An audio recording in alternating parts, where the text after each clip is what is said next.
The War of Shattered Alliances left both the Aetherian Queendom and humanity's frontier colonies exhausted and desperate for resolution.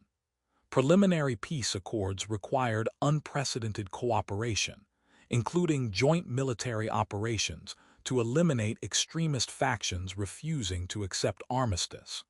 Among those operations was a protection detail for Princess Lyanna Starweave, daughter of Queen Celestara and heir to the Aetherian throne.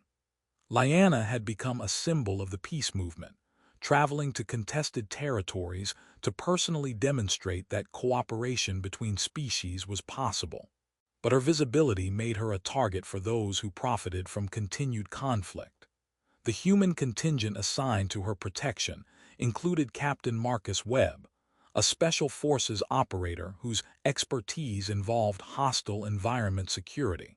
His official role was tactical coordination, but over 6 months of joint operations, he'd become the person Princess Lyanna trusted most. They'd survived 3 assassination attempts together, weathered political sabotage, and developed the kind of bond that forms when people repeatedly trust each other with their lives.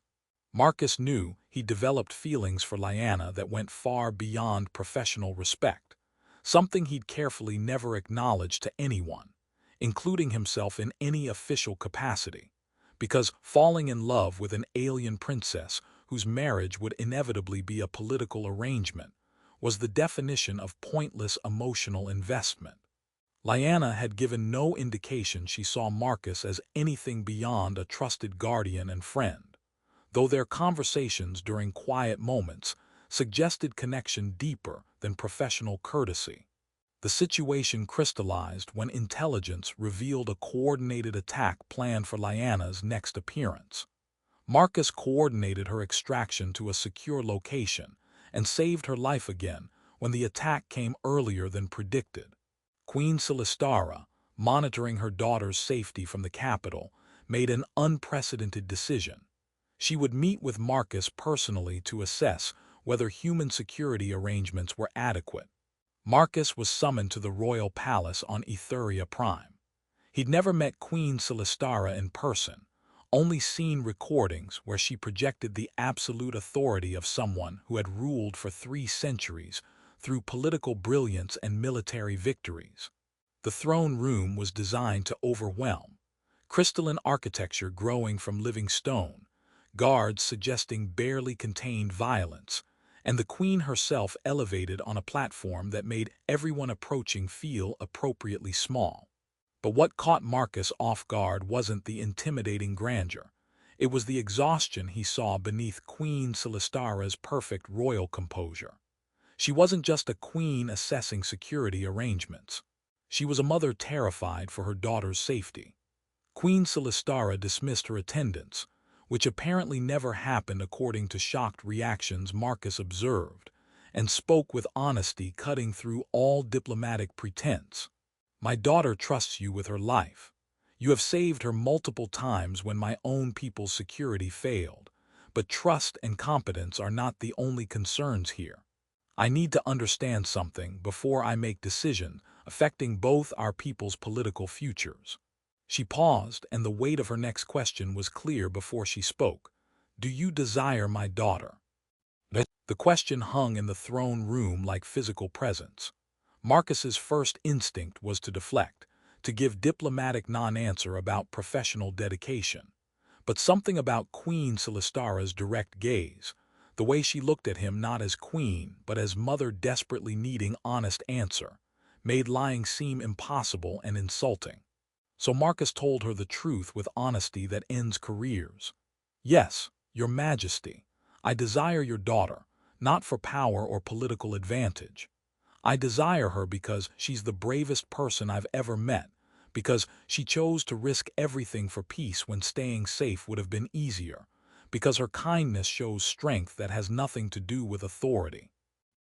I desire her because she makes terrible jokes when situations are desperate to keep morale up, because she learns the names and stories of every guard assigned to her detail, because she cares about peace not as abstract concept, but as something that will save actual lives.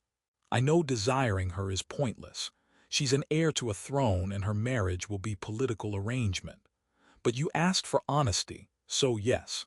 I desire your daughter because I've fallen in love with her despite every rational reason not to. Queen Celestara was silent for moments that felt eternal.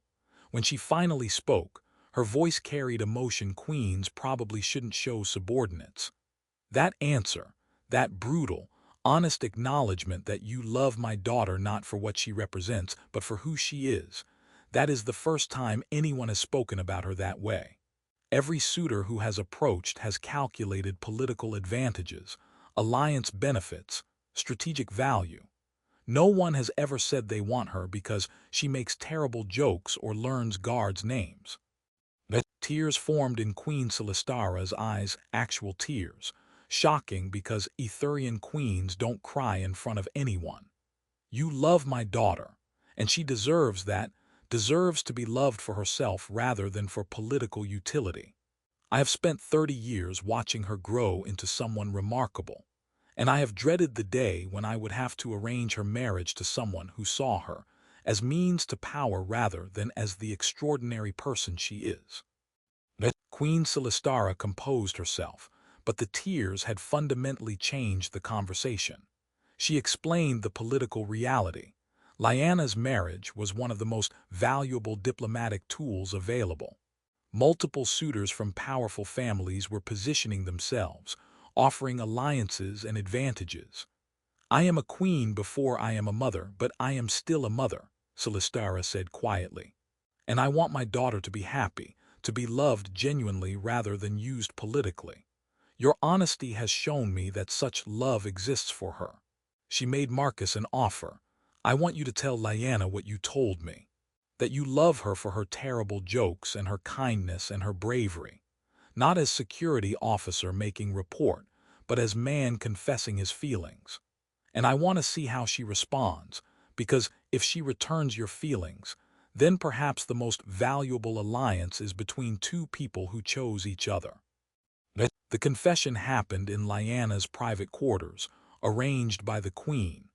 Marcus told her everything, that he'd fallen in love with her despite knowing it was inappropriate, that he treasured her not because she was princess, but because of who she was.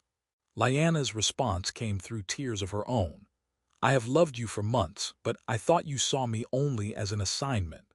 I never dared hope you might feel the same, because what future could we have when I'm heir to a throne and you're a human officer? Queen Celestara, monitoring through palace security with no shame about invading privacy in this critical moment, made a decision that would reshape political calculations.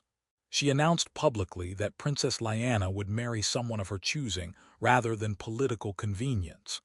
The political fallout was immediate and complicated, but Queen Celestara managed it with brilliance that had kept her in power for 3 centuries. She framed Lyanna's eventual engagement to Marcus, after appropriate courtship period, as the ultimate symbol of peace.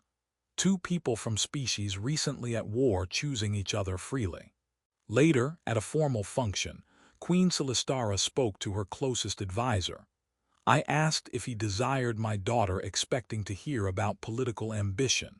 Instead, he told me he loved her for her terrible jokes and her kindness. That honesty brought tears to my eyes because it meant my daughter has found what I always wanted for her. Someone who loves her for herself. Sometimes the strongest alliances are not between kingdoms but between hearts, and sometimes a mother's greatest political victory is ensuring her daughter's happiness. Marcus thought about how an honest answer to an impossible question changed everything. He'd expected his confession to end his career and his time with Lyanna. Instead, Queen Celestara used his honesty to give both her daughter and her kingdom something more valuable than any political arrangement.